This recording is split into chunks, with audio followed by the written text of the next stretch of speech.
2023년 9월 18일 월요일 오전 6시 30분 마포구 합정동 50층짜리 오피스 빌딩 옥상 헬리포트에 아침 안개가 걷히기도 전에 강역 탐정사무소로 한 통의 전화가 걸려왔다.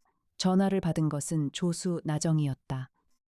나정이는 수화기 너머로 들려오는 여자의 목소리가 극도로 떨리고 있음을 직감적으로 알아챘다.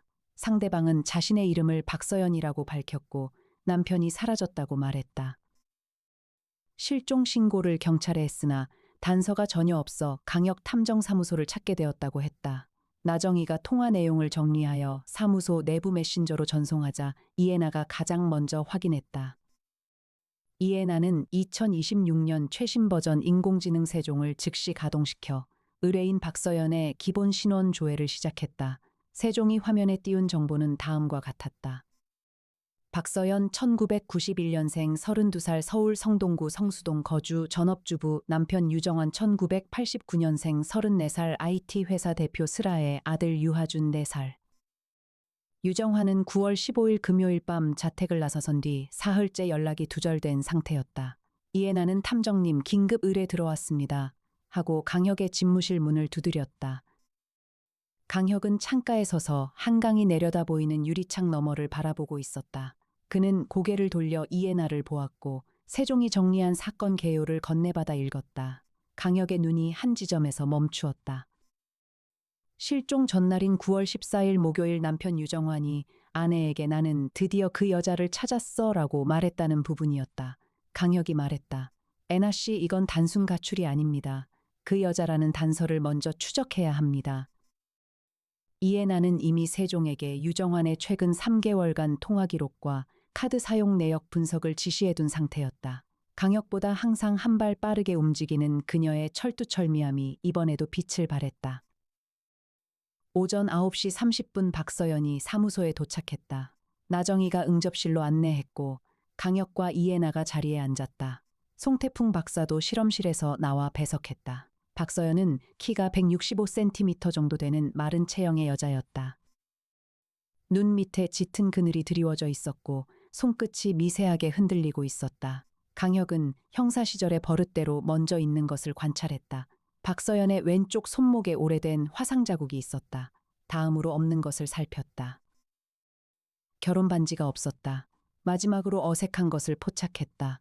박서연이 남편의 실종을 이야기하면서도 눈물은 한 방울도 흘리지 않고 있었다는 점이었다. 강혁이 물었다. 유정환 씨가 그 여자를 찾았다고 말씀하셨을 때 누구를 가리키는 건지 혹시 짐작이 가시는 부분이 있으십니까? 박서연은 잠시 침묵했다. 그리고 입을 열었다. 남편에게는 어릴 때 상처를 준 사람이 있었어요. 이름은 모르겠어요. 남편이 늘 그 사람을 악몽처럼 기억하면서도 이상하게 찾고 싶어 했거든요. 한 번은 그런 말을 했어요. 그 사람을 다시 만나면 내가 얼마나 괜찮은 사람이 되었는지 보여주고 싶다고요. 강혁은 고개를 끄덕였다. 그의 내면에서 무언가가 움직였다. 강력계 시절 한 가족의 평생이 단 하룻밤 만에 사라지는 잔인한 진실을 가장 견디기 힘들어했던 그였다. 실종이라는 단어 뒤에 숨겨진 어둠의 깊이를 그는 본능적으로 감지하고 있었다. 이해나가 태블릿을 들어 세종의 분석 결과를 보여주었다. 유정환은 실종 전 3개월간 서울 강북 지역, 특히 종로구 일대를 반복적으로 방문했다. 카드 결제 내역에는 종로구 익선동의 한 카페에서 8차례 결제한 기록이 있었다. 카페 이름은 르뿌띠 자르댕이었다. 강혁이 일어섰다. 가봅시다. 이해나는 이미 무인 승용차 출발 준비를 마쳐 놓았다. 두 사람은 엘리베이터를 타고 지하 주차장으로 내려갔다. 검은색 최고급 승용차가 조용히 시동을 걸었고 이해나가 운전석에 앉았다. 강혁이 조수석에 탔다. 차는 합정동 골목을 빠져나와 양화대교를 건넜다. 이동 중에 이해나가 말했다. 탐정님, 세종이 추가 분석을 보내왔습니다. 유정환의 초등학교 시절 기록을 조회했는데 특이사항이 있습니다. 유정환은 초등학교 2학년부터 5학년까지 같은 반이었던 여학생으로부터 지속적인 괴롭힘을 당한 기록이 학교 상담 일지에 남아 있습니다. 그 여학생의 이름은 한소율이었습니다. 강혁의 눈이 좁아졌다. 한소율. 그 이름을 기억해둡시다. 차는 종로구 익선동 골목으로 들어섰다. 한옥이 즐비한 좁은 길 사이로 르뿌띠 자르댕이라는 간판이 보였다. 작은 프랑스식 정원을 콘셉트로 한 카페였다. 강혁과 이에나가 안으로 들어섰다. 카페 내부는 햇빛이 잘 드는 따뜻한 공간이었고 벽면에 유화 그림들이 걸려 있었다. 강혁이 카운터에 서 있는 여성 직원에게 명함을 건네며 말했다. 강혁 탐정사무소입니다. 이 남성분이 이 카페를 자주 방문하셨는데 혹시 기억나시는 부분이 있으실까요? 그는 유정환의 사진을 보여주었다. 직원이 이 손님이시군요 하고 말했다. 네, 자주 오셨어요. 항상 같은 자리에 앉으셨고요. 저기 창가 2인용 테이블이요. 그리고 항상 누군가를 기다리시는 것 같았는데 한 달쯤 전부터는 여자분이랑 같이 오셨어요. 강혁이 물었다. 그 여자분은 어떻게 생기셨습니까? 직원이 대답했다. 키가 크고 머리가 짧았어요. 눈이 좀 날카로운 인상이었는데 웃을 때는 되게 온화해 보이셨어요. 나이는 30대 초중반쯤 되어 보였고요. 이에나가 혹시 그 여자분의 이름이나 결제 기록을 확인할 수 있을까요? 하고 물었다. 직원은 잠시 포스기를 확인하더니 그분은 항상 현금으로 결제하셨어요 라고 말했다. 강혁과 이에나는 카페를 나왔다. 이에나가 말했다. 현금만 사용했다는 건 추적을 의식한 겁니다. 탐정님. 강혁이 고개를 끄덕였다. 맞아요. 그리고 한 달 전부터 만났다는 건 유정환이 그 여자를 찾았어라고 말한 시점과 일치합니다.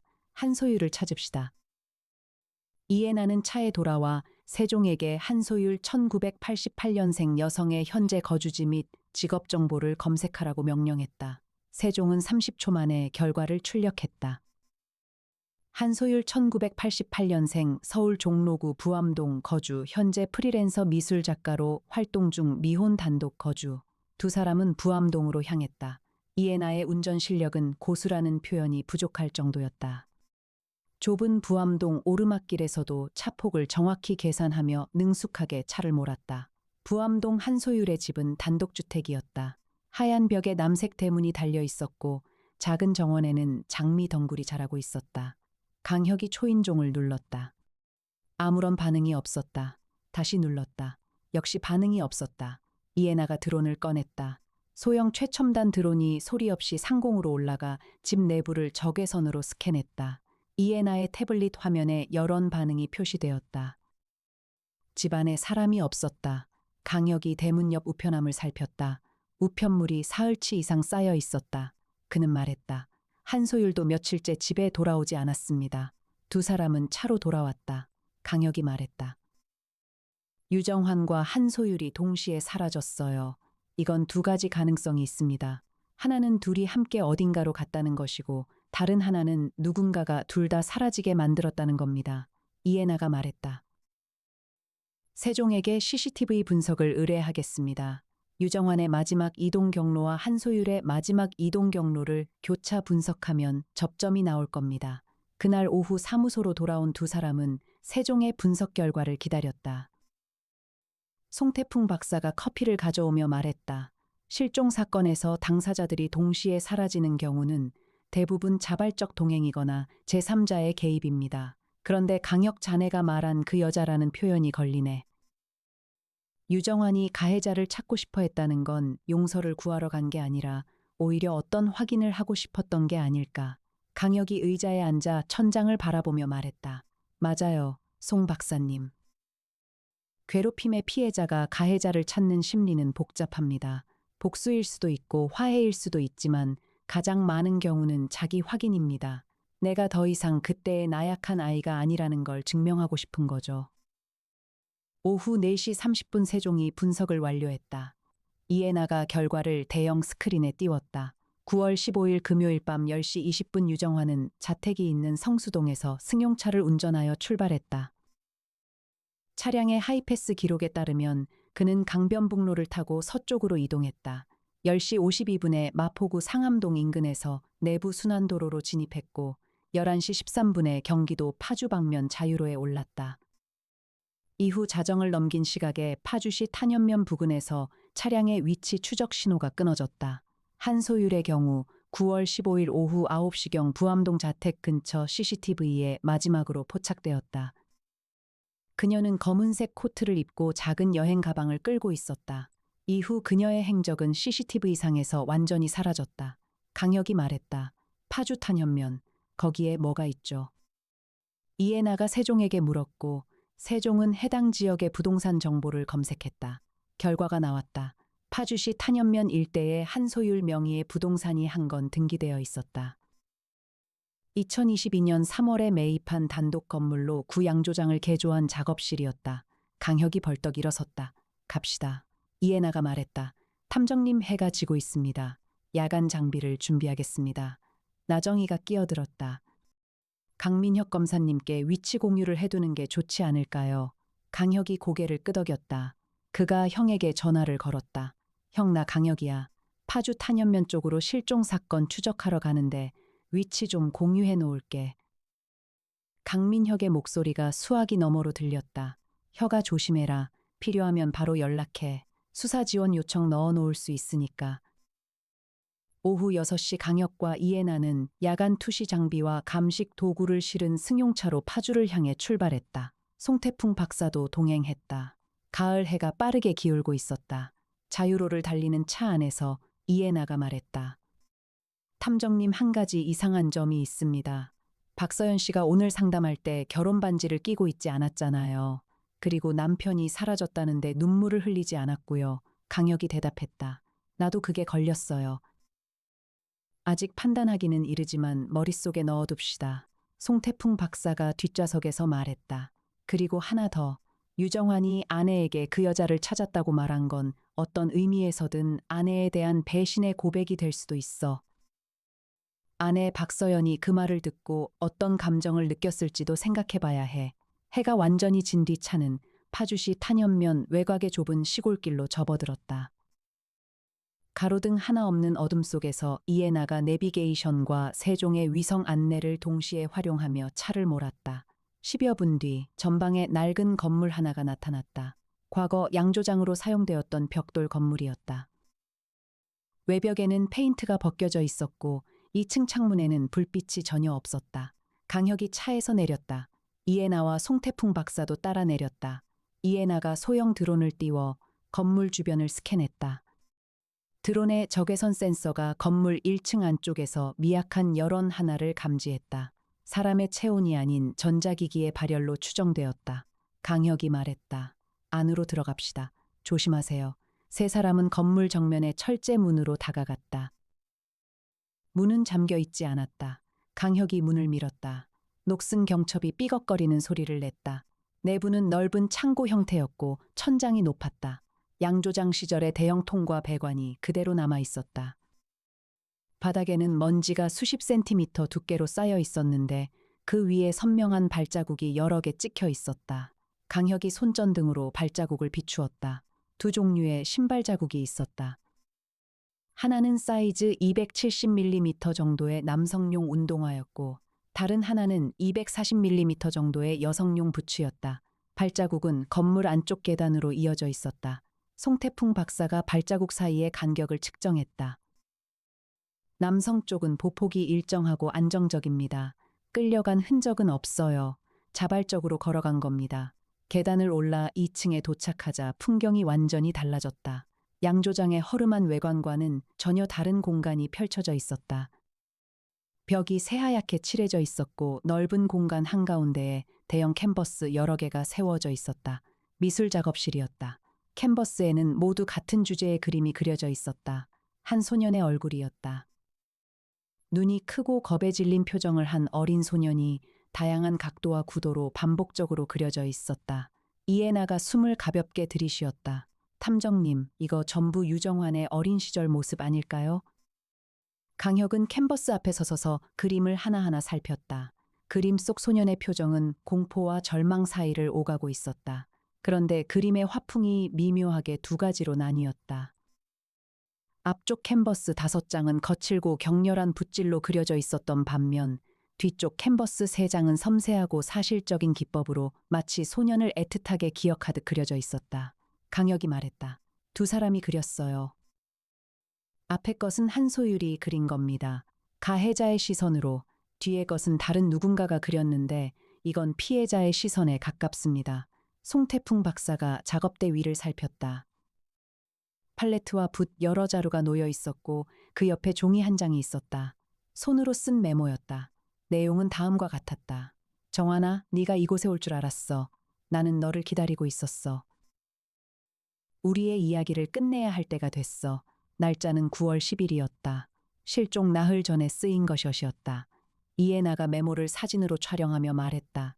이건 한소율이 유정환을 이곳으로 유인했다는 증거입니다. 강혁이 건물 안쪽으로 더 들어갔다. 2층 끝에 닫힌 문이 하나 있었다. 그는 문을 열었다. 안은 작은 방이었고 간이 침대와 냉장고가 놓여 있었다. 침대 위에는 남성용 점퍼가 접혀 있었고 침대 옆 바닥에 휴대전화 한 대가 떨어져 있었다. 전원은 꺼져 있었다. 송태풍 박사가 장갑을 끼고 전화기를 집어들었다. 배터리가 방전된 상태입니다. 충전하면 데이터를 확인할 수 있을 겁니다. 강혁은 방안을 둘러보았다.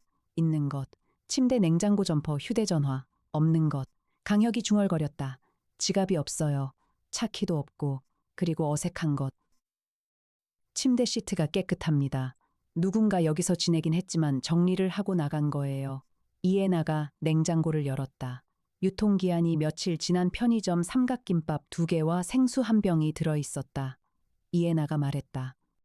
9월 13일자 유통기한입니다. 구매일은 그보다 2, 3일 전이겠죠. 유정환은 적어도 9월 10일경부터 여기 있었을 가능성이 있습니다. 강혁의 표정이 굳었다. 그러니까 유정환은 아내에게 그 여자를 찾았다고 말하기 전부터 이미 이곳에 드나들고 있었다는 겁니다. 아내에게 한 그 말은 고백이 아니라 작별 인사였을 수도 있어요. 세 사람은 건물을 빠져나왔다. 강혁이 이해나에게 말했다. 유정환의 차량을 찾아야 합니다.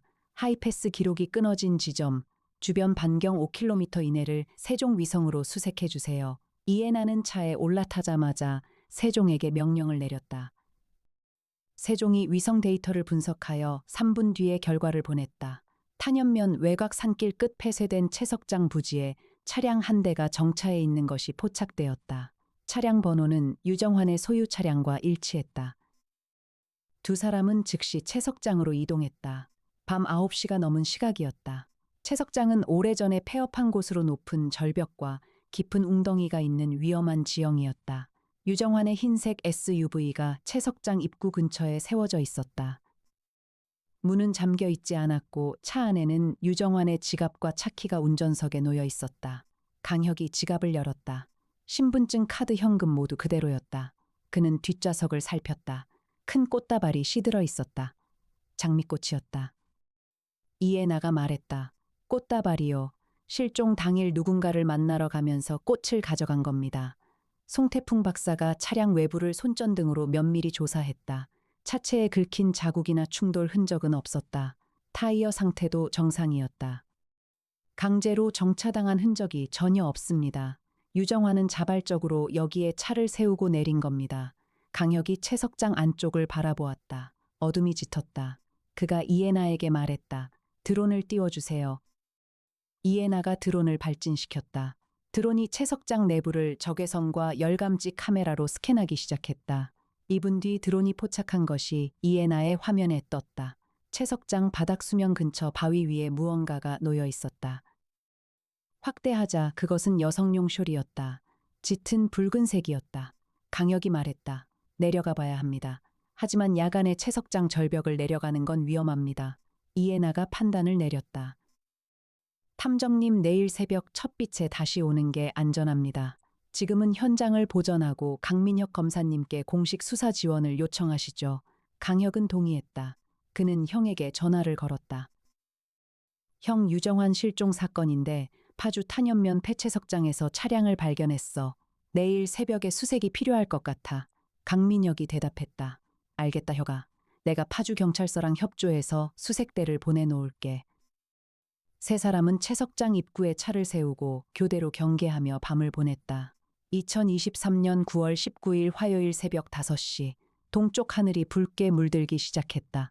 파주 경찰서 소속 수색대가 도착했고 강민혁도 직접 현장에 왔다. 강민혁은 강혁보다 2살 위의 형으로 검찰청 고위 간부답게 현장 지휘를 능숙하게 이끌었다. 강민혁이 강혁에게 말했다. 혁아, 상황 설명 좀 해봐라.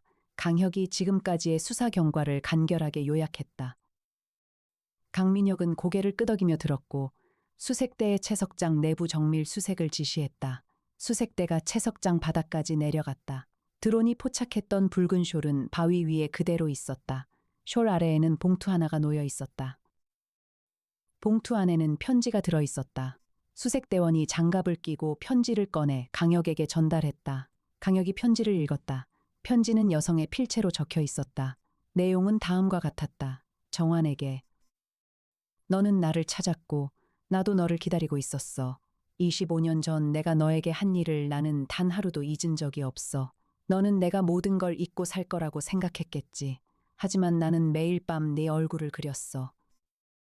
겁에 질린 내 눈을 그릴 때마다 나는 이상한 감정을 느꼈어. 그게 죄책감인 줄 알았는데 아니었어. 나는 그때가 그리웠던 거야. 네가 나만 바라보고 네가 나 없이는 아무것도 못하던 그때가.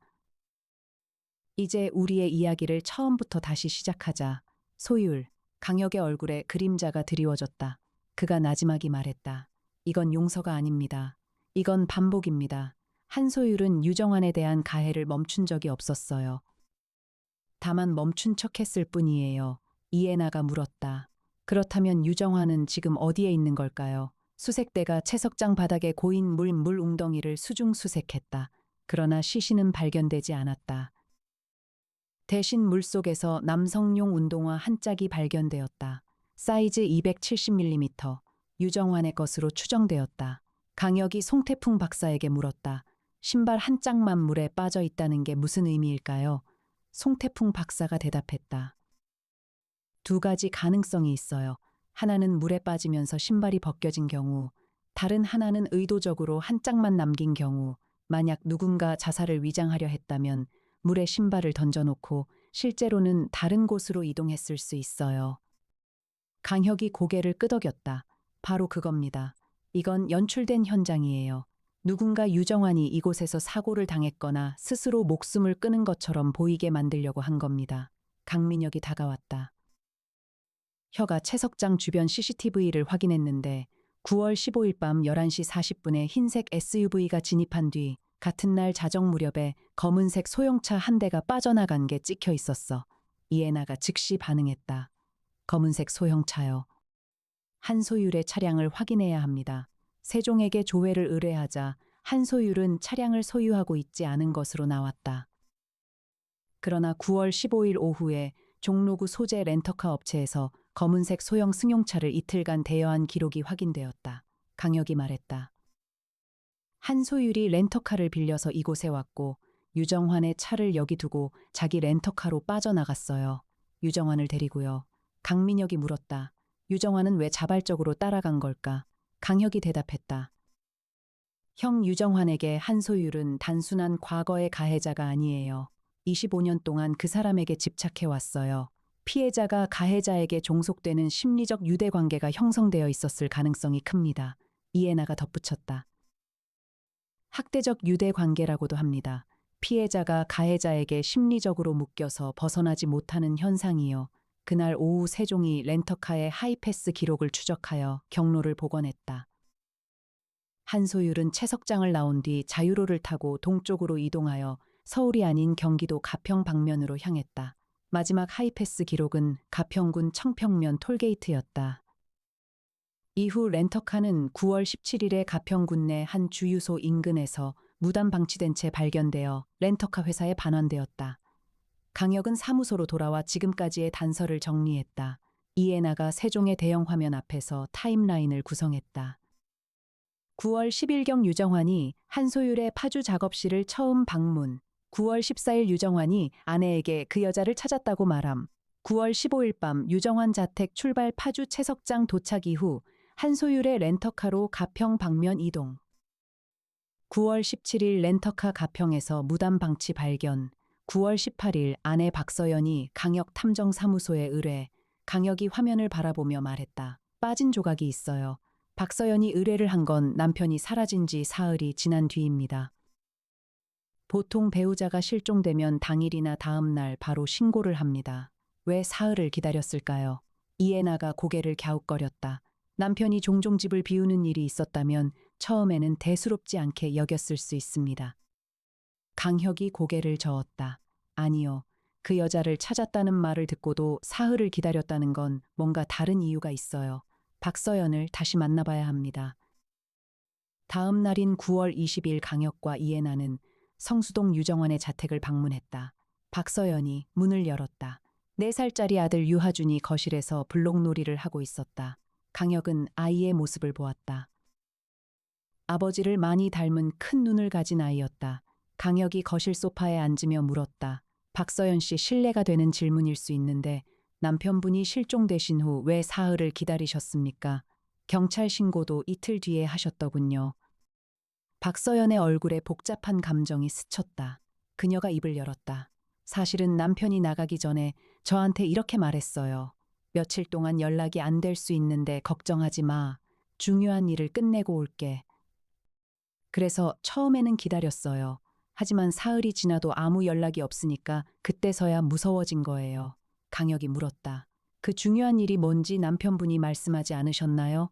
박서연이 고개를 저었다. 아니요. 다만 표정이 이상했어요. 무섭다기보다는 결연한 표정이랄까. 뭔가 큰 결심을 한 사람 같았어요. 강혁은 그 자리에서 한 가지 더 물었다. 한소율이라는 이름을 들어보신 적 있으십니까? 박서연의 눈이 미세하게 떨렸다. 아니요, 처음 듣는 이름이에요. 강혁은 그녀의 반응을 놓치지 않았다. 미세한 동공의 확장, 순간적으로 위로 향한 시선, 거짓말의 전형적인 미세 표정이었다. 그러나 그는 더 추궁하지 않았다. 아직 때가 아니었다. 사무소로 돌아온 강혁이 이해나에게 말했다. 박서연은 한소유를 알고 있어요. 거짓말을 했습니다. 이해나가 말했다. 그렇다면 이 사건의 구도가 달라집니다. 단순히 과거의 가해자가 피해자를 다시 잡아간 게 아니라 아내도 무언가를 알고 있었다는 거니까요. 강혁이 자리에 앉아 두 손을 깍지 끼며 생각에 잠겼다. 그의 머릿속에서 사건의 구도가 재편되고 있었다. 그가 말했다. 세 사람의 관계를 처음부터 다시 봐야 합니다. 유정환, 한소율, 박서연. 이 세 사람은 모두 연결되어 있을 수 있어요. 이해나가 세종에게 박서연의 과거 이력을 더 깊이 조사하라고 지시했다. 출신 학교, 직장, 이력, 교우 관계 등을 전방위적으로 검색했다. 30분 뒤 세종이 놀라운 결과를 내놓았다. 박서연은 한소율과 같은 초등학교를 나왔다. 그것도 같은 반이었다. 1999년부터 2002년까지 3학년부터 6학년까지 같은 교실에 있었다. 그리고 유정환도 같은 학교 같은 반이었다. 세 사람은 어린 시절부터 알고 있었던 것이다. 강혁이 의자에서 벌떡 일어났다. 세 사람이 같은 반이었어요. 박서연은 처음부터 한소율을 알고 있었습니다. 이 사건에서 박서연은 단순한 의뢰인이 아닙니다. 이해나의 눈이 빛났다. 그렇다면 박서연은 왜 우리에게 의뢰를 한 걸까요? 진짜 남편을 찾으려는 건지 아니면 다른 목적이 있는 건지 강혁이 말했다. 두 가지 가능성이 있어요. 하나는 박서연이 남편과 한소율의 관계를 알고 있었고 질투심에서 무언가를 저질렀는데 우리에게 의뢰하여 자신의 알리바이를 만들려는 것.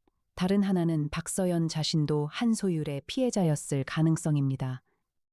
송태풍 박사가 실험실에서 나오며 말했다. 두 번째 가능성이 맞다면 이건 훨씬 복잡한 사건이야. 한소율이 어린 시절에 괴롭힌 대상이 유정환만이 아니었을 수 있다는 거니까. 그날 밤 강혁은 사무소에 남아 초등학교 학적부와 당시의 학교 상담 기록을 세종을 통해 추가 조사했다.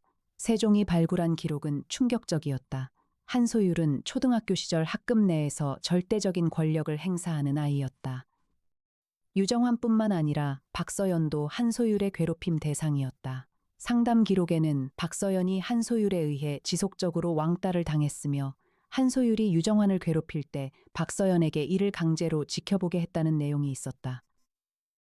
강혁이 한숨을 내쉬었다. 그러니까 한소율은 유정환을 직접 괴롭히면서 동시에 박서연에게는 그걸 지켜보게 하는 방식으로 괴롭혔던 거예요. 두 명의 피해자를 동시에 지배했던 겁니다. 이해나가 말했다. 그리고 20여 년이 지나 유정환과 박서연이 결혼했다는 건 두 피해자가 서로를 통해 치유를 시도한 거였을 수도 있습니다. 강혁이 고개를 끄덕였다. 맞아요. 같은 상처를 가진 두 사람이 만나 가정을 이룬 거예요. 그런데 한소율이 다시 나타난 겁니다. 9월 22일 강혁은 가평으로 향했다. 이해나가 운전을 했고 세종이 실시간으로 한소율의 가평 지역 내 활동 가능 범위를 분석하여 안내했다. 가평군 청평면에는 펜션 단지가 여러 곳 있었다. 세종은 한소율의 신용카드 기록을 추적하여 9월 16일에 청평면 소재의 한 독채 펜션에서 3일간 숙박 예약을 한 기록을 찾아냈다. 두 사람이 펜션에 도착했다. 산 중턱에 위치한 독채 목조 건물이었다. 펜션 관리인을 만났다. 관리인은 60대 남성이었다. 강혁이 물었다. 9월 16일부터 18일까지 이 독채를 예약한 손님 기억하십니까? 관리인이 대답했다. 아, 여자분 한 분이 오셨었죠. 키가 크고 머리가 짧은 분이었어요. 혼자 오셨고요. 강혁이 물었다. 정말 혼자였습니까? 남자분은 안 계셨고요. 관리인이 잠시 생각하더니 말했다. 아, 근데 체크인은 혼자 하셨는데 다음 날 아침에 제가 청소하러 옆을 지나갈 때 안에서 남자 목소리가 들린 것 같기도 했어요. 확실하진 않습니다만 이해나가 펜션 주변을 살폈다. 독채 뒤편 산길로 올라가는 등산로가 있었다. 이해나가 드론을 띄워 등산로 주변을 스캔했다. 특이사항은 발견되지 않았다.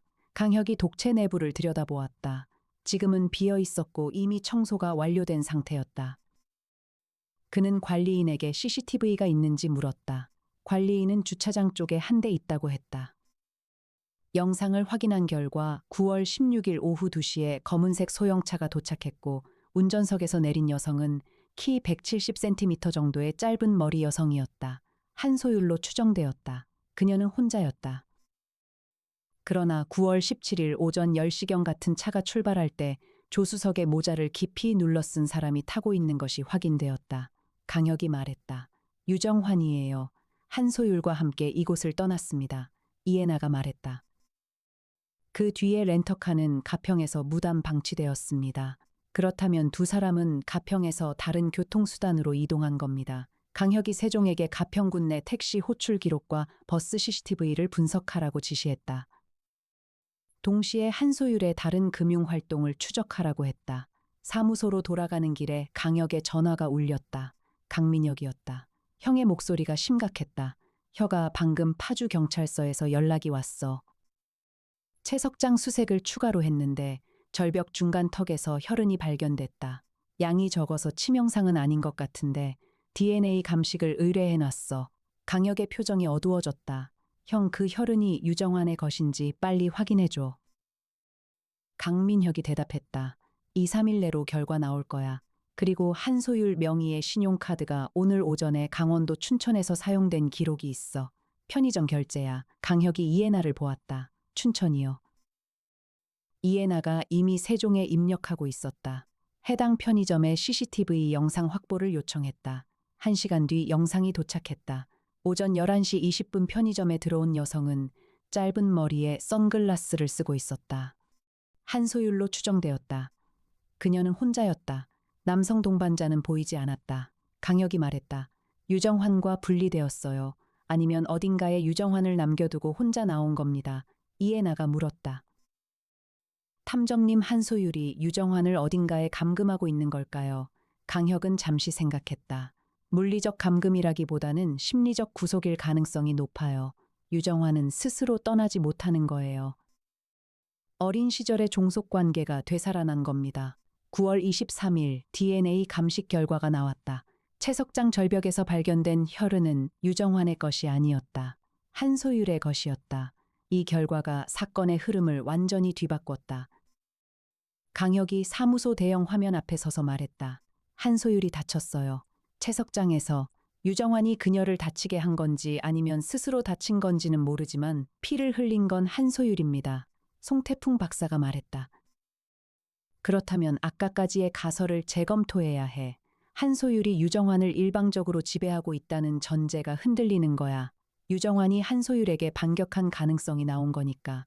이해나가 정리했다. 정리하면 이렇습니다. 가능성 1.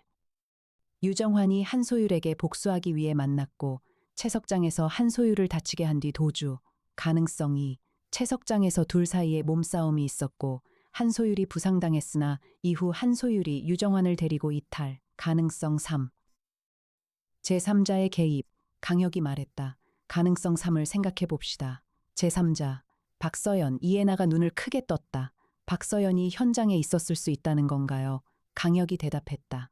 박서연은 한소유를 알고 있었어요. 남편이 한소유를 만나러 간다는 걸 알았을 수도 있습니다. 그리고 사흘을 기다렸어요. 만약 그 사흘 동안 박서연이 아무것도 하지 않은 게 아니라 뭔가를 했다면요. 이해나가 세종에게 9월 15일부터 18일까지 박서연의 이동 경로를 추적하라고 지시했다. 박서연의 차량 하이패스 기록과 카드 사용 내역을 분석했다. 결과는 의외였다. 박서연은 9월 15일 밤부터 18일 오전까지 집에서 한 발짝도 나가지 않은 것으로 나왔다. 카드 사용 내역도 없었고 차량 이동 기록도 없었다. 강혁이 고개를 갸웃거렸다. 사흘 동안 완벽하게 집에만 있었다. 아이와 단둘이, 이건 너무 깨끗해요. 이해나가 말했다. 역으로 생각하면 아무런 흔적을 남기지 않으려고 일부러 움직이지 않은 것일 수도 있습니다. 알리바이를 만든 거죠. 강혁이 동의했다. 그리고 아이가 있으니까 실제로 움직이기 어려웠을 수도 있어요. 하지만 직접 가지 않아도 누군가를 시킬 수는 있습니다. 이해나가 물었다. 누군가를 시켰다면 누구를? 강혁은 대답하지 않았다. 아직 증거가 부족했다. 그는 다른 각도에서 접근하기로 했다. 9월 24일 강혁은 박서연을 다시 만나기로 했다. 이번에는 사무소가 아닌 성수동 카페에서 만났다. 이해나는 동행하지 않고 사무소에서 세종으로 실시간 모니터링했다. 강혁의 옷깃에 소형 카메라와 마이크가 부착되어 있었다. 강혁이 박서연의 맞은편에 앉았다. 박서연 씨, 좋지 않은 소식이 있습니다. 파주 채석장에서 남편분의 차량이 발견되었습니다. 그리고 현장에서 혈흔이 나왔는데 남편분의 것은 아니었습니다. 박서연의 얼굴에 안도의 빛이 스쳤다. 그 반응은 자연스러웠다.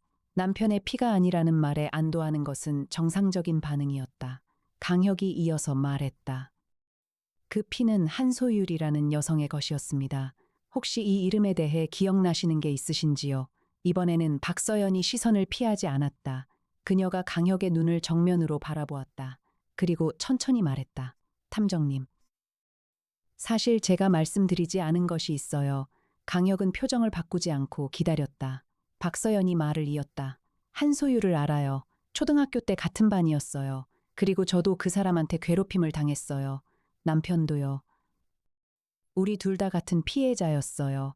남편과 결혼한 건 우연이 아니에요. 성인이 되고 나서 피해자 모임에서 다시 만난 거예요.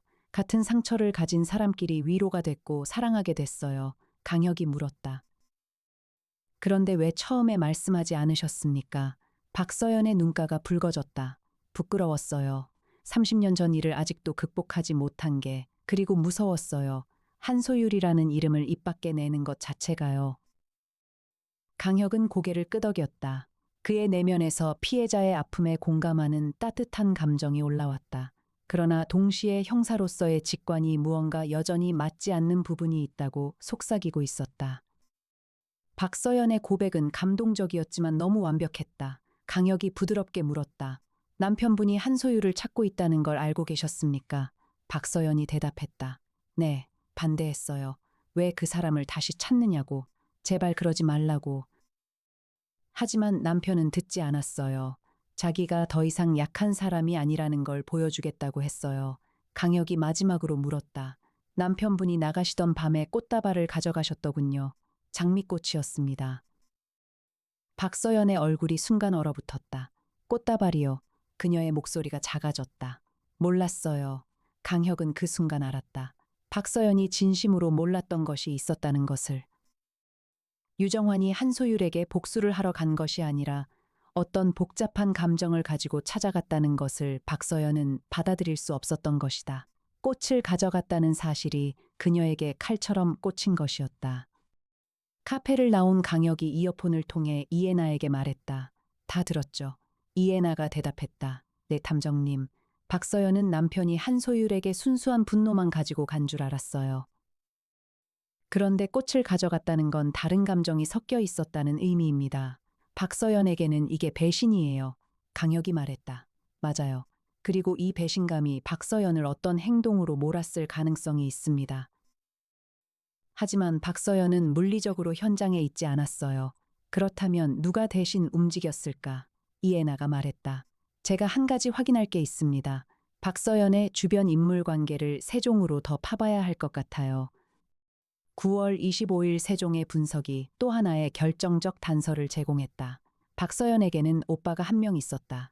이름은 박준서 1988년생 35살 전직 해병대 출신으로 현재 보안업체에 근무하고 있었다. 그리고 박준서의 차량 하이패스 기록을 조회한 결과 9월 15일 밤 11시에 자유로를 이용하여 파주 방면으로 이동한 기록이 있었다.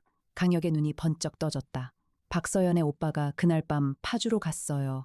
이해나가 말했다. 박서연이 직접 가지 못하니 오빠를 보낸 거군요. 강혁은 확신이 서기 시작했다. 그러나 아직 풀리지 않는 부분이 있었다.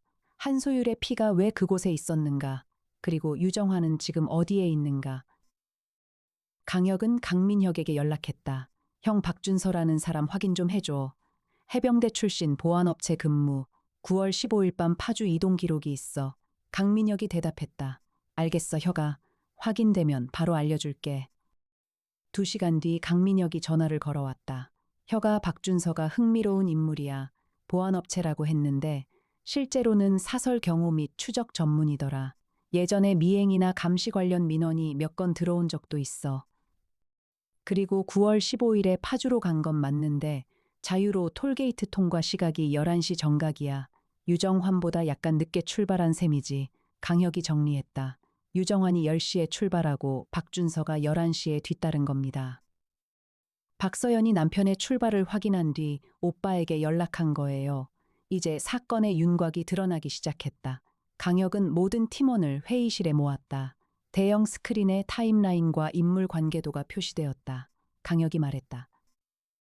이 사건의 구조는 이렇습니다. 유정환은 어린 시절의 가해자 한소율을 찾았습니다. 그의 동기는 복수가 아니라 복잡한 심리적 동기, 즉 자기 확인과 어쩌면 왜곡된 그리움이었습니다. 그는 한소율을 만나 그녀의 파주 작업실을 방문했고 채석장에서도 만났습니다. 한편 아내 박서연은 남편의 행동을 알고 있었고 그것을 배신으로 느꼈습니다. 박서연은 오빠 박준서에게 남편을 따라가 달라고 부탁했습니다. 박준서는 채석장에서 유정환과 한소율을 발견했고 그곳에서 무언가가 벌어졌습니다. 송태풍 박사가 물었다. 그 무언가가 뭔데? 강혁이 대답했다. 아직 확실하지 않습니다. 하지만 한소율의 피가 현장에 남았다는 건 물리적 충돌이 있었다는 뜻입니다. 이해나가 말했다. 박준서를 만나야 합니다. 9월 26일 강혁과 이해나는 박준서의 사무실을 방문했다. 강남구 역삼동에 위치한 보안업체 사무실이었다. 박준서는 키 180cm의 다부진 체격의 남자였다. 군인 특유의 자세와 날카로운 눈빛을 가지고 있었다. 강혁이 단도직입적으로 말했다. 박준서 씨 9월 15일 밤에 파주 탄현면에 가셨죠. 박준서의 얼굴에 경계심이 떠올랐다. 누구시죠? 강혁이 명함을 내밀었다. 강혁 탐정사무소입니다. 유정환 씨 실종 사건을 조사하고 있습니다. 박준서가 잠시 침묵한 뒤 입을 열었다. 동생한테 부탁받았어요. 매형이 이상한 여자를 만나러 간다고 걱정된다고 해서 따라가 봤죠. 강혁이 물었다. 채석장에서 무엇을 보셨습니까? 박준서의 목소리가 낮아졌다. 매형이 그 여자랑 채석장 안쪽에 있었어요. 얼핏 보기에는 말다툼을 하고 있는 것 같았어요. 가까이는 안 갔습니다. 멀리서 지켜봤어요. 그런데 갑자기 그 여자가 절벽 쪽으로 뛰어가더니 난간 같은 데 올라서는 거예요. 매형이 놀라서 달려갔고 여자를 붙잡았어요. 거기서 실랑이가 있었고 여자가 바위에 부딪혀 피가 났어요. 강혁이 물었다. 그 다음에는요? 박준서가 대답했다. 매형이 여자를 진정시키더니 부축해서 걸어 나왔어요. 저는 들키지 않으려고 먼저 빠졌습니다. 동생에게 매형이 무사하다고 연락했고요. 강혁이 물었다. 그게 자정 무렵이었습니까? 박준서가 고개를 끄덕였다. 네, 아마 12시 좀 전이었을 겁니다. 강혁이 확인했다. 그러면 한소율이 절벽에서 뛰어내리려 한 겁니까? 박준서가 대답했다. 그렇게 보였어요. 자살 시도인지 협박인지는 모르겠지만 어쨌든 매형이 말렸어요. 강혁이 마지막으로 물었다. 박준서 씨가 빠진 뒤 매형분과 한소율이 어디로 갔는지는 모르시는 겁니까? 박준서가 고개를 끄덕였다. 네. 다음 날 동생에게 전화해서 매형이 돌아왔냐고 물었는데 안 왔다고 하더라고요. 그때부터 저도 걱정이 됐는데 동생이 본인이 알아서 한다고 해서 더 개입하지 않았습니다. 사무소로 돌아온 강혁이 팀원들과 분석을 이어갔다. 이해나가 말했다. 한소율이 자살을 시도한 거라면 그건 유정환에 대한 심리적 조작 수단일 수 있습니다. 가해자가 피해자 앞에서 자해를 시도하는 건 극단적 감정 조종 방식이에요. 내가 나를 떠나면 나는 죽겠다는 메시지를 주는 거죠. 강혁이 동의했다. 맞아요. 그리고 유정환은 그 조종에 넘어간 겁니다. 한소율을 두고 떠날 수 없게 된 거예요. 송태풍 박사가 말했다. 일종의 인질극이군.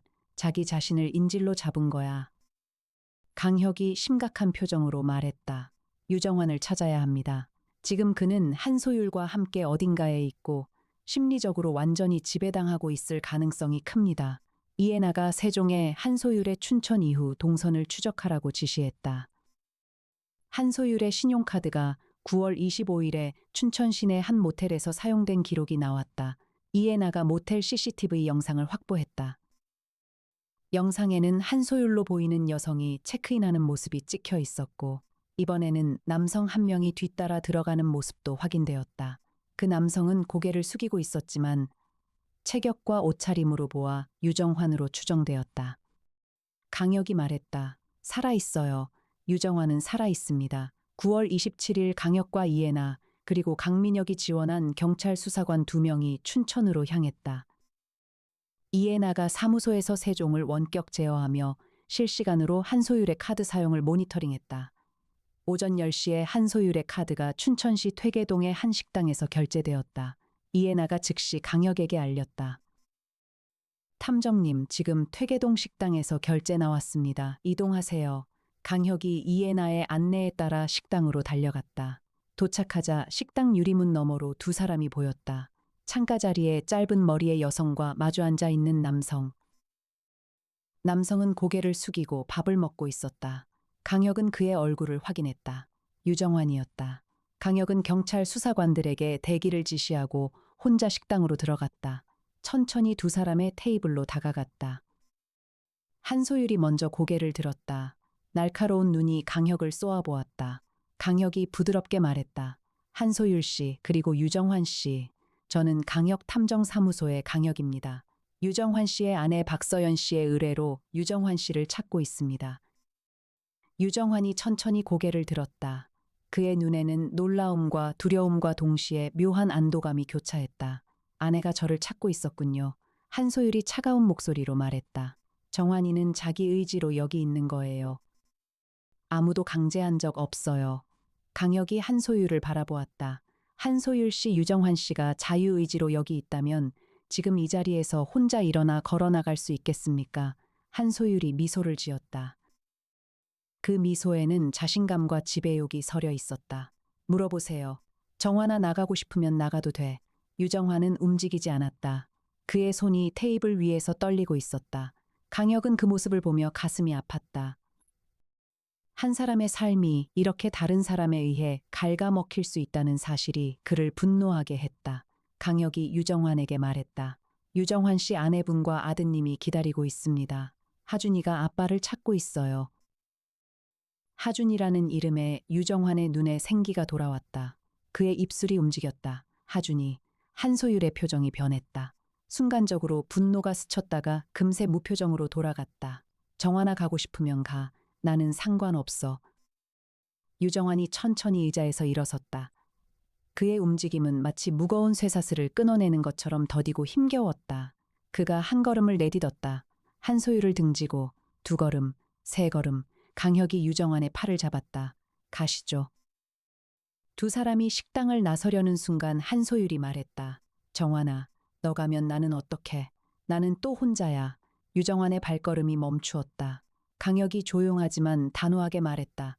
유정환 씨 뒤를 돌아보지 마세요. 걸어 나가세요. 유정환은 눈을 감았다. 그리고 다시 걸었다. 식당 문을 열고 밖으로 나왔다. 가을 햇빛이 그의 얼굴을 비추었다. 한소율은 자리에 그대로 앉아 있었다. 그녀의 얼굴에 어떤 감정이 스쳤는지는 강혁도 읽을 수 없었다. 경찰 수사관들이 식당으로 들어가 한소율에게 임의동행을 요청했다. 한소율은 아무런 저항 없이 따라 나왔다. 유정환은 강혁의 차에 앉았다. 한참 동안 아무 말도 하지 않았다. 그리고 입을 열었다. 탐정님, 저는 25년 동안 그 사람을 미워한다고 생각했어요. 그런데 만나보니까 미움이 아니었어요. 의존이었어요. 그 사람이 저를 괴롭히던 그 시간이 제 인생에서 누군가 저를 유일하게 보아주던 시간이었어요. 병적인 거 알아요. 하지만 그게 진심이었어요. 강혁은 아무 말도 하지 않고 유정환의 말을 들었다. 탐정이 된 후에 그가 가장 많이 고뇌하는 부분이 바로 이것이었다. 사건 이후 피해자와 가해자가 어떻게 살아남고 삶을 이어가는가. 범인을 잡는 것으로 끝나지 않는 이야기, 끝나지 않는 상처. 유정환이 말을 이었다. 그 사람이 절벽에서 뛰어내리려 했을 때 저는 진심으로 무서웠어요. 제가 손을 잡지 않으면 그 사람이 죽을 것 같았어요. 그래서 붙잡았어요. 그리고 그 순간부터 다시 25년 전으로 돌아갔어요. 그 사람이 시키는 대로 따라다녔어요. 꼭 어린 시절처럼.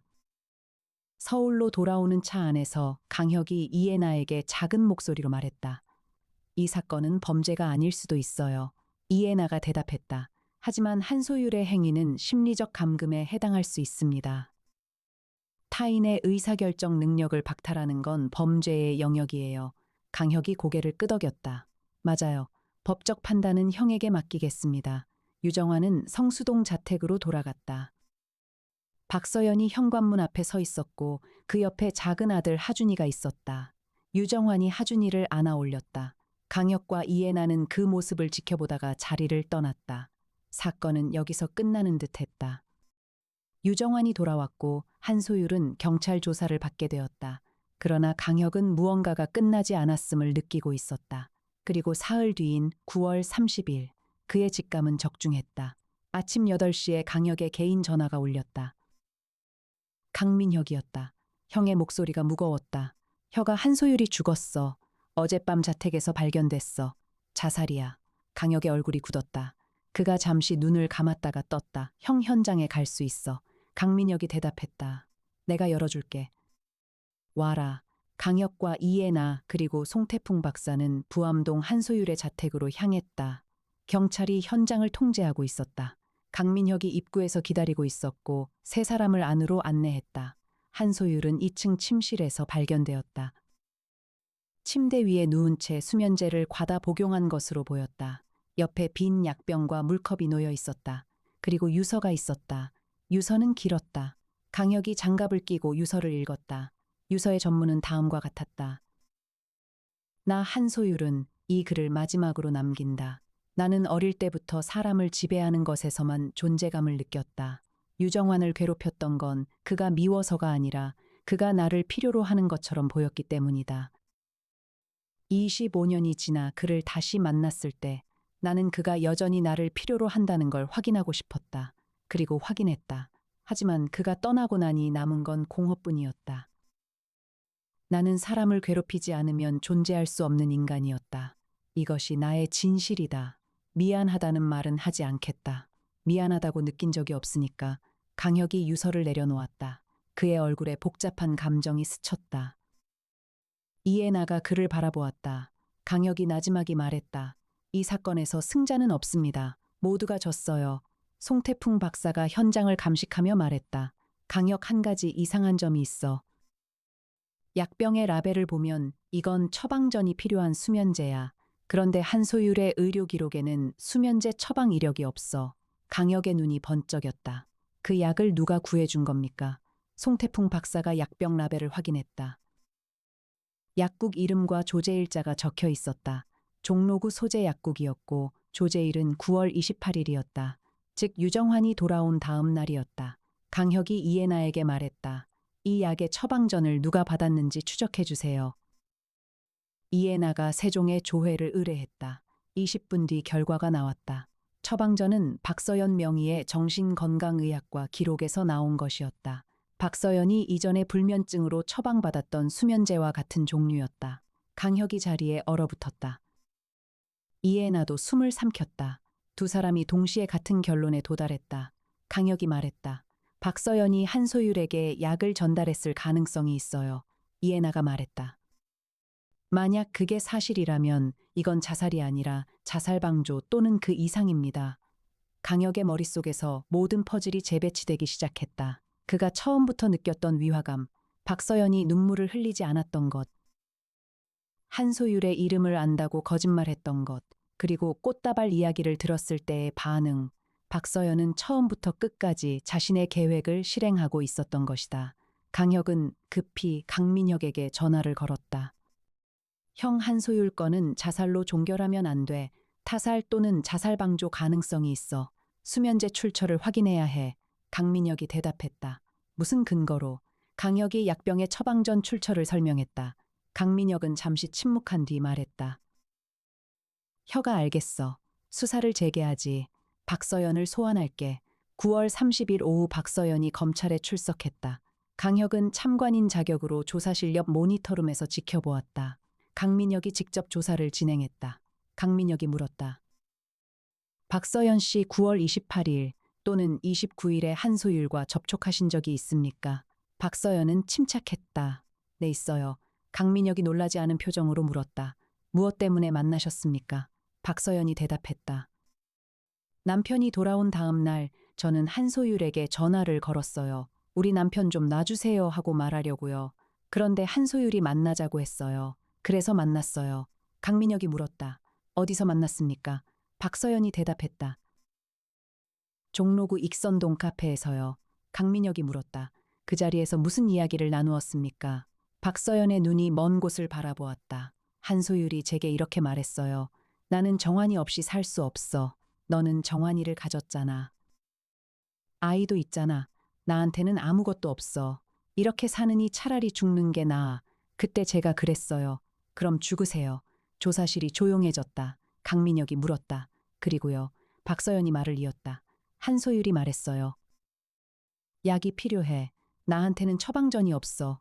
도와줘. 저는 생각했어요. 이 사람이 정말 죽을까? 아니, 이 사람이 죽으면 남편이 자유로워질까? 아니, 우리 가족이 자유로워질까? 그래서 약을 줬어요. 집에 남아있던 수면제를 줬어요. 강민혁이 물었다. 한소율이 그 약으로 목숨을 끊을 수 있다는 걸 알고 주신 겁니까? 박서연이 강민혁의 눈을 바라보았다. 네, 알고 줬어요. 모니터룸에서 지켜보던 강혁의 손이 떨렸다. 이해나가 그의 옆에 서서 화면을 바라보고 있었다. 강혁이 낮은 목소리로 말했다. 피해자가 가해자를 죽였어요. 이해나는 아무 말도 하지 않았다. 다만 그녀의 눈에도 복잡한 감정이 서려 있었다. 박서연은 자살방조 혐의로 구속되었다. 유정환은 아들 하준이와 단둘이 남았다. 시간이 흘렀다. 사건이 일단락된 뒤 강혁은 며칠간 사무소에 나오지 않았다. 이해나가 전화를 걸었다. 탐정님 괜찮으세요? 강혁이 대답했다. 괜찮아요, 애나 씨. 다만 생각이 좀 많아서요. 이해나가 말했다. 내일 사무소에 나오실 거죠? 강혁이 대답했다. 네, 내일 봅시다. 다음 날 강혁이 사무소에 출근했다. 나정희가 커피를 건네며 새 의뢰가 하나 들어왔다고 말했다. 강혁은 커피를 받아들고 자신의 의자에 앉았다. 그런데 그때 사무소 전화가 다시 울렸다. 나정희가 받았다. 잠시 뒤 나정희의 얼굴이 창백해졌다. 탐정님 유정환 씨한테서 전화가 왔는데요. 강혁이 수화기를 받았다. 유정환의 목소리가 들렸다. 탐정님 저예요, 유정환이요. 제가 이상한 편지를 받았어요. 한소율한테서요. 강혁의 손에 힘이 들어갔다. 한소율은 죽었습니다. 언제 도착한 편지입니까? 유정환이 대답했다. 오늘 아침이요. 우편함에 있었어요. 소인을 보니까 9월 29일에 발송된 거예요. 죽기 전날이에요. 강혁이 말했다. 내용이 뭡니까? 유정환의 목소리가 떨렸다.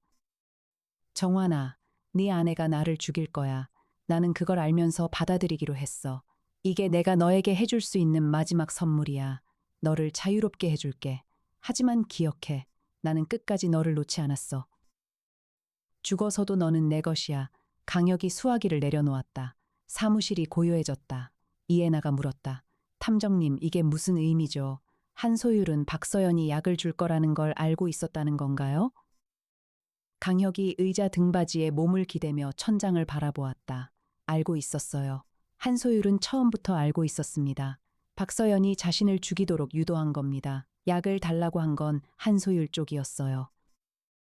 한소율은 자신의 죽음을 통해 유정환에게 영원한 죄책감을 남기려 한 겁니다. 내 아내가 나를 죽였다. 이 사실을 유정환이 안다면 유정환은 평생 그 무게를 지고 살아야 합니다. 송태풍 박사가 말했다. 그러니까 한소율은 죽어서도 유정환을 지배하려 한 거야. 강혁이 고개를 끄덕였다. 네, 이게 이 사건의 진짜 진실입니다. 한소율의 마지막 가해는 자기 자신의 목숨을 무기로 사용한 겁니다. 박서연을 도구로 쓰고 자신의 죽음을 유정환에게 영원한 족쇄로 남긴 거예요. 처음부터 끝까지 이 사건은 한소율의 설계였어요. 이해나가 말했다. 그렇다면 박서연은 한소율의 함정에 빠진 겁니까? 강혁이 말했다. 박서연도 가해자예요. 약을 준 건 본인의 선택이었습니다. 하지만 그 선택을 유도한 건 한소율이에요. 박서연의 분노와 공포를 이용한 겁니다. 어린 시절에 했던 것처럼 한소율은 죽는 순간까지 사람을 조종했어요. 사무실에 무거운 침묵이 흘렀다. 강혁이 일어섰다. 유정환 씨에게 가봐야 합니다. 그 편지의 의미를 설명하고 전문적인 심리 치료를 받을 수 있도록 연결해 드려야 해요. 이해나가 차 키를 집어들었다. 제가 운전하겠습니다, 탐정님. 두 사람은 엘리베이터를 타고 내려갔다. 지하 주차장에서 차에 오르기 전 이해나가 잠시 멈추었다. 탐정님, 강혁이 그녀를 바라보았다. 이해나가 말했다. 이 일이 끝나면 좋은 밥 한 끼 해드리고 싶어요. 강혁이 미소를 지었다. 좋습니다, 애나 씨. 차가 빌딩을 빠져나갔다. 합정동 골목을 지나 넓은 도로로 올라섰다. 가을 하늘이 높고 맑았다. 세상에는 무언가를 잃고 무너진 사람들이 너무나 많다. 강혁은 그것을 알고 있었다. 비록 모든 것을 되돌릴 수는 없을지라도 그들의 뒤를 끝까지 따라가 주고 지켜주겠다는 사명감. 그것이 강혁 탐정사무소가 존재하는 이유였다. 유정환의 집에 도착했다. 유정환은 거실 소파에 앉아 한소율의 편지를 손에 쥐고 있었다. 하준이는 옆방에서 자고 있었다. 유정환의 눈이 충혈되어 있었다. 강혁이 그 앞에 앉았다. 유정환 씨, 이 편지는 한소율의 마지막 조종입니다. 이 편지의 목적은 당신을 평생 죄책감 속에 가두는 겁니다. 하지만 당신은 거기에 갇히지 않아도 됩니다. 유정환이 물었다. 아내가 정말 그 사람을 죽인 겁니까? 강혁이 정직하게 대답했다. 아내분이 약을 전달한 건 사실입니다. 하지만 한소율은 그것을 알면서 유도했습니다. 이건 한소율 스스로 선택한 죽음입니다. 당신의 아내를 이용한 것이지만 최종 결정은 한소율 본인의 것이었습니다. 유정환의 눈에서 눈물이 흘렀다. 탐정님, 저는 이 사슬에서 벗어날 수 있을까요? 25년이 넘었어요. 강혁이 말했다. 벗어날 수 있습니다. 시간이 걸릴 겁니다. 전문가의 도움이 필요합니다. 하지만 반드시 가능합니다. 하준이를 위해서라도요. 유정환이 아들이 자고 있는 방을 바라보았다. 그의 얼굴에 결의가 서렸다. 그래요. 하준이를 위해서라도 끊어내야죠. 강혁은 유정환에게 신뢰할 수 있는 심리 전문가를 소개해 주었다. 그리고 사무소로 돌아왔다. 사무소에서 나정이가 오후 차를 준비해 놓고 있었다. 송태풍 박사가 실험실에서 나와 합류했다. 네 사람이 회의 테이블에 둘러앉았다. 바깥에서는 가을바람이 유리창을 스치며 지나갔다. 강혁이 말했다. 이 사건에서 우리가 배워야 할 것은 이겁니다. 악은 죽음으로 끝나지 않을 수 있어요. 가해자가 남기고 간 상처는 물리적 존재가 사라진 뒤에도 피해자를 계속 잠식합니다. 그래서 우리의 일은 범인을 잡는 것으로 끝나지 않아요. 그 이후의 삶까지 따라가 주는 것, 그게 우리가 해야 할 일입니다. 이해나가 고개를 끄덕였다. 송태풍 박사도 동의했다. 나정이가 조용히 미소를 지었다. 그날 밤 강혁은 사무소에 홀로 남아 창밖을 바라보았다. 한강 위로 달빛이 반짝이고 있었다. 그의 전화기에 형 강민혁에게서 문자가 왔다. 혀가 박서연 건 자살방조 혐의로 기소 확정됐다. 재판은 내년 초가 될 거야. 수고했어. 강혁은 답장을 했다. 형 고마워. 수고했어. 그리고 이해나에게서 메시지가 왔다. 탐정님 내일 점심 약속 잊지 마세요. 강혁이 미소를 지으며 답장을 보냈다. 잊지 않겠습니다. 애나 씨. 밤이 깊어갔다. 서울의 불빛이 하나둘 꺼져갔다. 강역 탐정사무소의 50층 창문에서만 불빛이 계속 켜져 있었다. 세상 어딘가에서 누군가가 무너지고 있을 때 그 불빛은 꺼지지 않을 것이었다. 그런데 이 이야기에는 아직 밝혀지지 않은 것이 하나 남아 있었다. 2023년 10월 15일 사건이 종결된 지 보름이 지난 날. 이해나가 세종의 정기 데이터 정리를 하다가 이상한 것을 발견했다. 사건 당시 수집했던 한소율의 통화 기록 중 분석하지 않고 넘어간 통화가 한 건 있었다. 9월 14일, 즉 유정환이 아내에게 그 여자를 찾았다고 말한 바로 그날 한소율이 누군가에게 전화를 걸었는데 그 번호가 대포폰이어서 추적이 불가했던 것이다. 이에 나는 세종에게 해당 대포폰의 기지국 위치를 역추적하라고 지시했다. 세종이 분석한 결과 대포폰의 통화 시점 기지국은 서울 성동구 성수동이었다. 유정환의 자택이 있는 곳이었다.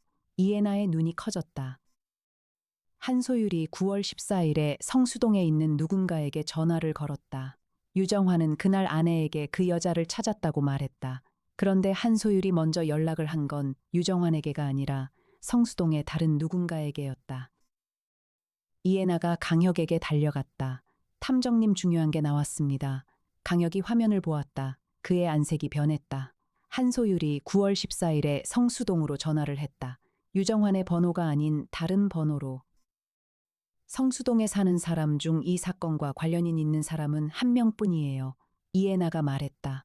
박서연. 강혁이 고개를 끄덕였다. 한소율이 박서연에게 먼저 연락한 거예요. 9월 28일에 박서연이 한소율에게 전화를 건 게 아니라 그 전에 이미 둘 사이에 접촉이 있었어요. 이해나가 말했다. 그렇다면 이 사건의 전체 시나리오가 처음부터 한소율과 박서연 사이에서 설계된 겁니까? 강혁이 의자에 깊이 앉으며 말했다. 아니요, 그게 아닙니다. 더 소름 끼치는 겁니다. 한소율은 9월 14일에 박서연에게 전화를 걸어 이렇게 말했을 겁니다. 내 남편이 나를 찾아왔어. 그날 유정환이 아내에게 그 여자를 찾았다고 말한 건 자발적인 고백이 아니라 한소율에 의해 유도된 행동이었을 수 있어요. 이해나가 잠시 생각하다 말했다. 한소율이 먼저 유정환에게 접근한 거였군요. 유정환이 한소율을 찾은 게 아니라 한소율이 유정환을 찾아낸 겁니다. 그리고 동시에 박서연에게도 연락해서 두 피해자의 분노를 동시에 자극한 겁니다. 강혁이 고개를 끄덕였다. 맞아요. 한소율은 처음부터 이 각본을 쓴 겁니다. 유정환을 자기 곁으로 끌어들이는 것, 박서연의 질투와 분노를 유발하는 것, 그리고 최종적으로 박서연의 손에 의해 죽는 것. 자신의 죽음을 통해 두 사람 모두에게 지울 수 없는 상처를 남기는 것. 이것이 한소율의 마지막 괴롭힘이었어요. 25년 전에 3명의 아이였던 그들에게 시작된 이야기를 한소율은 죽음으로 완성시킨 겁니다. 사무소가 고요해졌다. 바깥에서 가을바람이 불었다. 서울의 하늘 위로 구름이 흘러가고 있었다. 강혁이 말했다. 이 사건의 진짜 범인은 한소율입니다. 죽은 자가 범인이에요. 그리고 피해자는 여전히 유정환과 박서연 두 사람입니다. 25년 전에도 그랬고 지금도 그렇습니다. 이해나가 물었다. 이걸 재판에 반영할 수 있을까요? 강혁이 전화기를 들어 형에게 전화를 걸었다. 형, 새로운 증거가 나왔어. 한소율이 처음부터 모든 걸 설계했다는 증거야. 박서연의 양형에 참고가 될 수 있을 거야. 강민혁이 대답했다. 보내라 혁아, 검토해볼게. 전화를 끄는 강혁이 창밖을 바라보았다. 그가 말했다. 사건은 종결됐지만 사람의 이야기는 끝나지 않아요. 유정환과 박서연에게 앞으로의 시간이 치유의 시간이 되기를 바랍니다. 이해나가 강혁의 옆에 서서 같은 창밖을 바라보았다. 두 사람 사이에 따뜻한 침묵이 흘렀다. 나정희가 문을 두드리며 말했다. 탐정님 새 의뢰 전화가 왔습니다. 강혁이 돌아섰다. 그의 얼굴에 미소가 번졌다. 연결해 주세요. 강혁 탐정사무소의 하루가 다시 시작되고 있었다.